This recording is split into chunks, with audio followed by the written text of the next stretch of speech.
इस देश में अभी नीट परीक्षा में साफ तौर पर भाजपा का कनेक्शन देखने को मिला। कोई और पार्टी होती तो अब तक टेलीविजन चैनल की मीडिया उस पॉलिटिकल पार्टी को देशद्रोही, देश विरोधी, राष्ट्र विरोधी क्या क्या घोषित कर चुकी होती। हजारों लाखों विद्यार्थियों के भविष्य से खिलवाड़ करने वाले लोगों के रिश्ते भाजपा से निकले तो अब चुप्पी हो गई। देश में बड़े बड़े प्रदर्शन हुए कि नीट जैसी एक उच्च स्तरीय परीक्षा, उसको कैसे पेपर लीक कर दिया गया और परीक्षा रद्द हो गई, अब फिर से होने वाली है। वहीं दूसरी तरफ कल मैंने ये वीडियो बनाई थी, अगर आपने नहीं देखी हो तो एक बार जरूर देखिएगा कि सीबीएसई जैसा एक प्रतिष्ठित संस्थान, जो 12वीं के कुछ विद्यार्थी ये शिकायत जब करते हैं तो उनकी जो कॉपी मिलती है वो बदली हुई मिलती है। अगर ये विद्यार्थी इतनी हिम्मत न करते तो ये तो इनका भविष्य चौपट था कि भाई आपने किसी और की कॉपी चेक करके किसी और का नंबर दे दिया, किसी को पास किसी को फेल कर दिया, और उसके बाद अगर ये बच्चे बोलते नहीं, शिकायत नहीं करते तो ये इनका भविष्य तो बर्बाद था।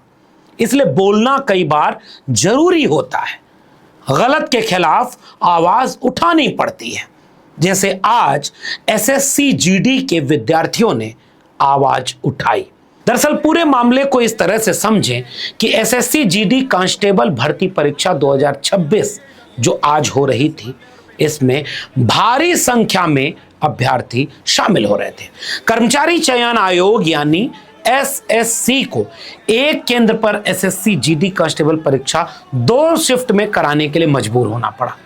रिपोर्ट के मुताबिक परीक्षा केंद्र की स्वीकृति बैठने की क्षमता की तुलना में लगभग 2 गुना उम्मीदवार वहां पहुंच गए, जिससे कि भारी उठापटक हो गया। कुछ परीक्षा केंद्रों ने आपात स्थिति में यह फैसला किया कि अब इस परीक्षा को 2 शिफ्ट में करेंगे, और 2 शिफ्ट में करने के बाद कितना हंगामा हुआ। अब जैसे लखनऊ में बात करें, लखनऊ में जो हंगामा हुआ है उसकी तस्वीर, उसके वीडियो इस बात का सबूत दे रहे हैं कि इस देश में सबसे ज्यादा अगर किसी चीज का मजाक उड़ाया जा रहा है तो वो विद्यार्थियों का है, नौजवानों का है।